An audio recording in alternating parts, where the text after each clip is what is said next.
Hello बच्चों, let's read the question. The question here is the amount of energy reaching an upper trophic level is determined by net primary production, and the efficiencies with which food is energy is converted into biomass, gross primary production, and the efficiencies with which the food energy is converted into biomass.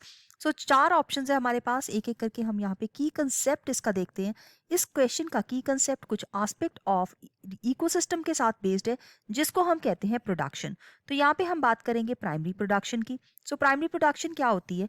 So primary production is the amount of organic matter और biomass, organic matter या ये biomass हो सकता है which is produced by plants, और plants ने ये produce करना है by the process of photosynthesis.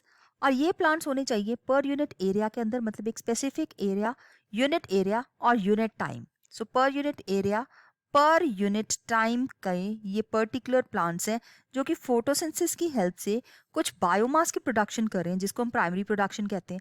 ये जो टोटल प्रोडक्शन यहाँ पे हो रही है इसको हम जीपीपी बोलेंगे, और जीपीपी में से रेस्पिरेटरी लॉसेज होंगे जिसकी वजह से ये एनपीपी हो जाएगा. एनपीपी का मतलब है नेट प्राइमरी प्रोडक्शन, और नेट प्राइमरी प्रोडक्शन अवेलेबल है कंज्यूमर्स के लिए.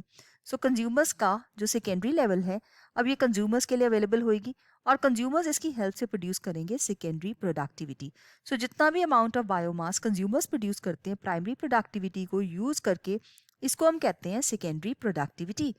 सो अब इस केस में हम ये देखते हैं कि amount of energy reaching an upper trophic level, मतलब प्रोड्यूसर्स से कंज्यूमर्स में जितनी भी एनर्जी जा रही है ये अप्रॉक्सीमेटली 10% एनर्जी है जो आगे ट्रांसफर होती है.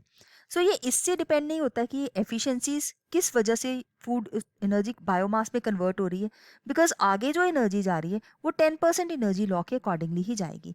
सो दैट मीन्स ये डिपेंड करती है कि कितनी एनर्जी प्रोड्यूस हुई है उसका 10% आगे जाएगा. सो ये नेट प्राइमरी प्रोडक्शन के ऊपर डिपेंड करती है, ना कि ग्रॉस प्राइमरी प्रोडक्शन पे. तो बाकी तीन जो ऑप्शन है हम इनको रॉन्ग मार्क कर सकते हैं, जबकि जो फर्स्ट चॉइस जो हमारी है मतलब कि नेट प्राइमरी प्रोडक्शन, ये हमारी राइट ऑप्शन बन जाती है इस क्वेश्चन के लिए. I hope you have understood it well. All the best.